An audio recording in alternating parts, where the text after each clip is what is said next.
Have you ever experienced the quiet of a fog-shrouded loch enveloping you?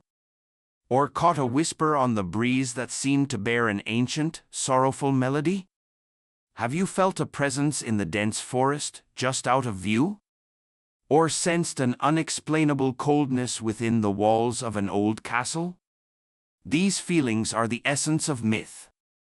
Tales that emerge from the earth and rock, carried by the winds of the Highlands and murmured by the Atlantic waves.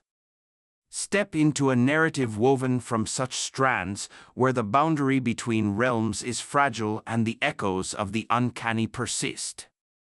Join us as we travel through the untamed spirit of Scotland and the enchanted coasts of Ireland, where we've unearthed stories of fearsome creatures of the deep, benevolent spirits of the wild, ghostly omens of destiny, and the powerful, often dangerous realm of the sea.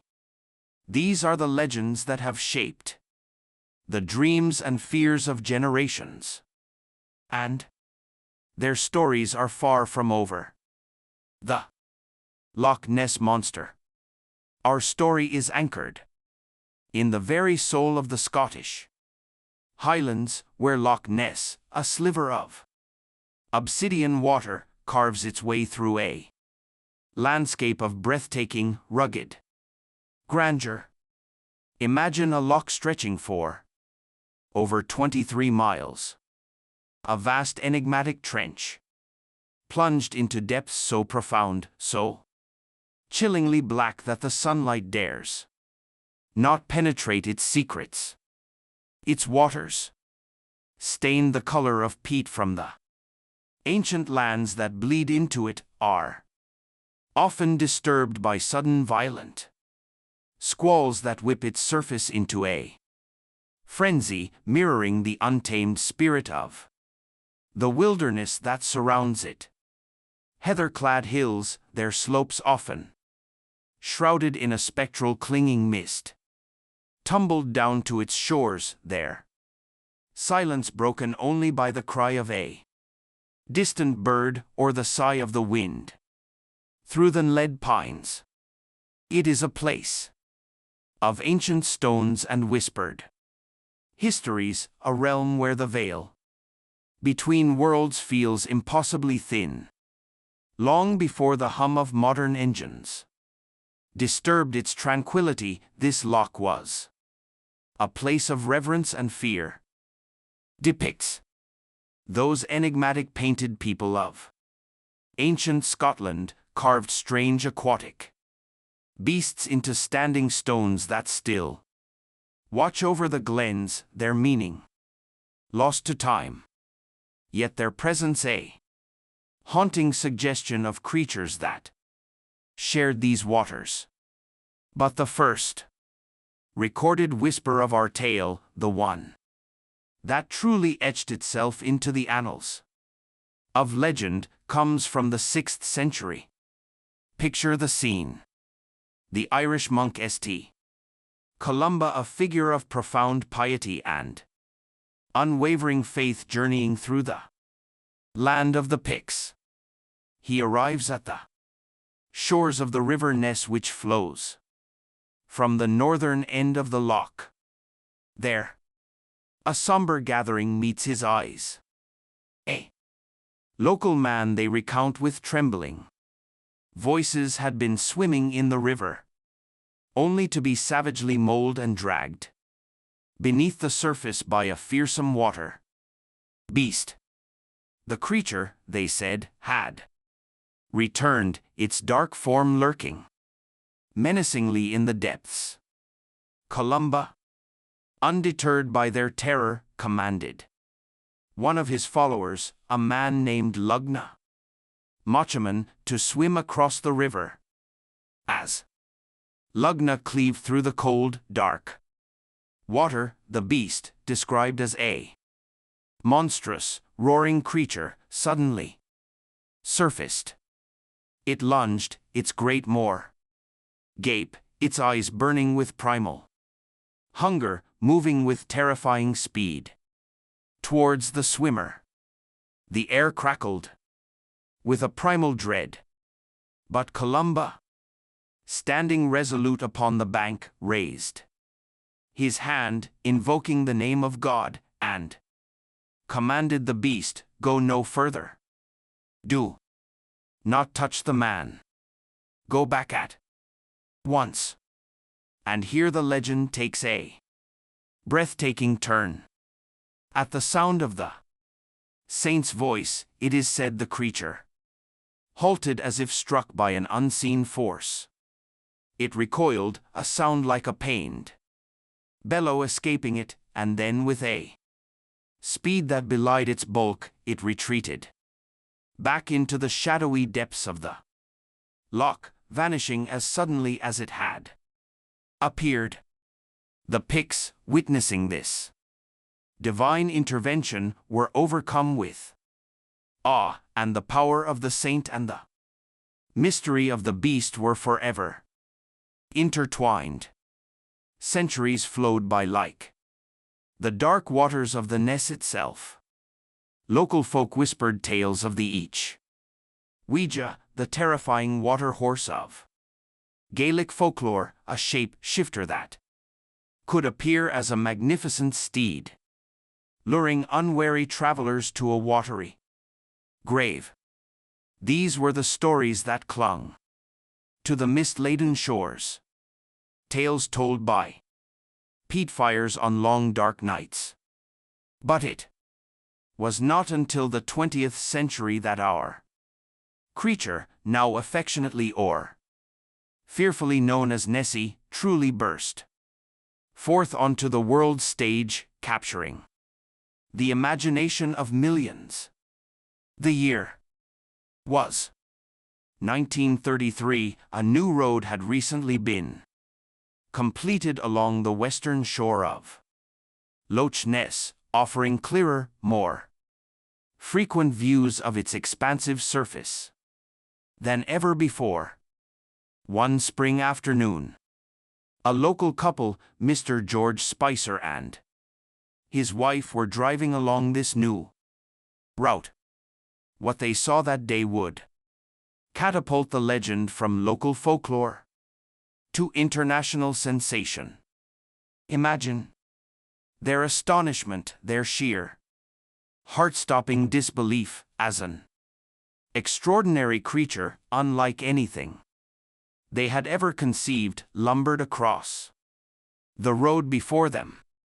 Mrs. Spicer would later describe it with a shudder, an extraordinary form of animal, a dragon, or prehistoric monster. It was, they claimed, a creature of immense bulk, with a long, undulating neck and a body that seemed to writhe and heave as it moved. It had no discernible limbs, but propelled itself with a strange, powerful motion, disappearing into the thick undergrowth on the other side, leaving behind only the flattened bracken and the indelible imprint of its passage on their minds. Their account, published in the Inverness Courier, ignited a firestorm of interest. The modern age of Nessie had begun. Suddenly, sightings proliferated. People flocked to the loch, their eyes scanning the dark, brooding waters, hoping for a glimpse of the marvel. Hotels reported mysterious, large V-shaped wakes disturbing the otherwise placid surface. Fishermen spoke of immense shadowy forms moving beneath their boats, too large to be any known inhabitant of the loch. Then came the photographs, tantalizing, controversial, and utterly captivating. The most famous, the surgeon's photograph, published in 1934, depicted a slender swan-like neck and head rising gracefully from the water.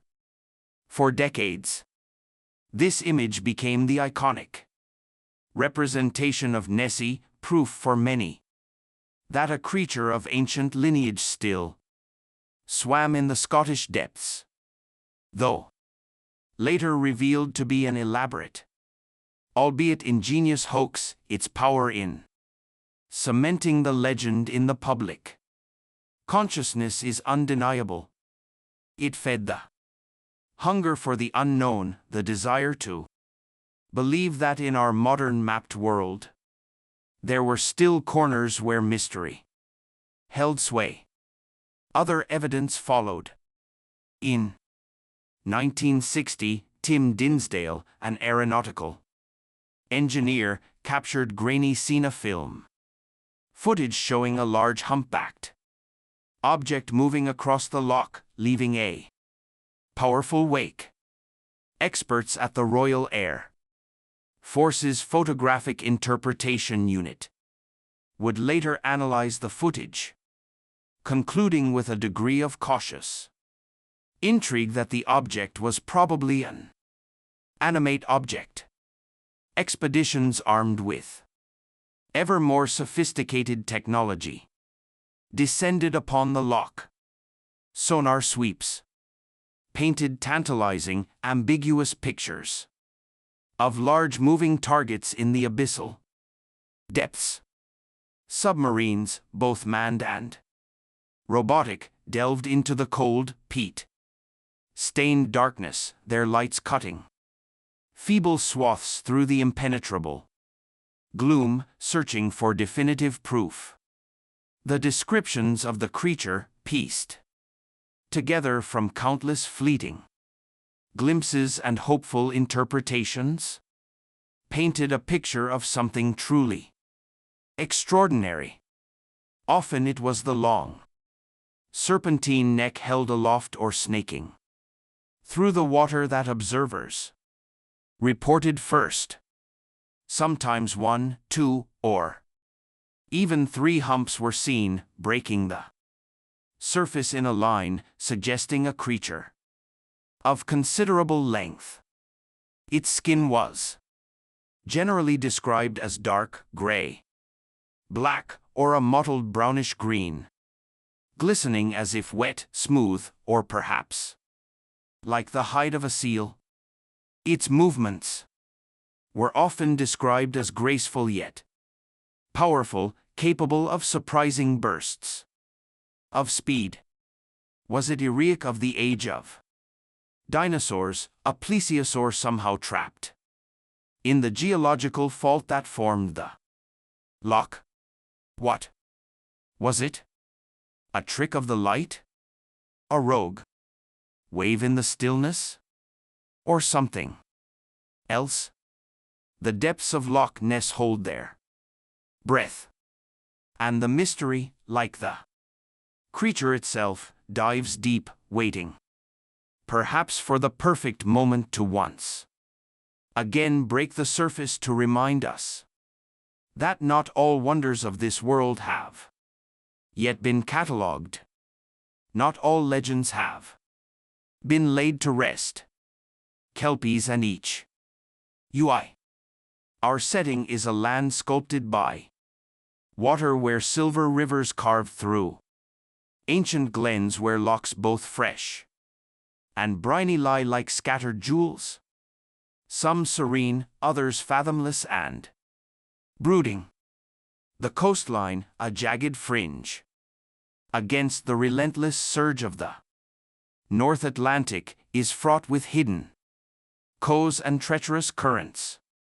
In such a realm, water is life, yes, but it is also a gateway, a threshold to a world unseen, a domain where primal forces hold sway and where an unwary step can lead you into the very heart of legend.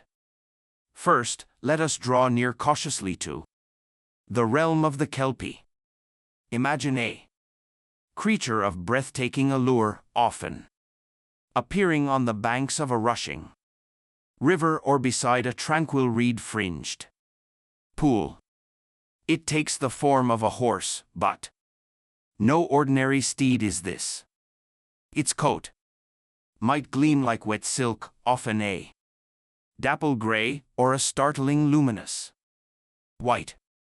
Its mane and tail long and flowing, perpetually dripping as if it has just risen from the depths. Its eyes, though, might hold a glint of something wild, something ancient and knowing, a depth that betrays its otherworldly nature. The Kelpie is a master of enticement.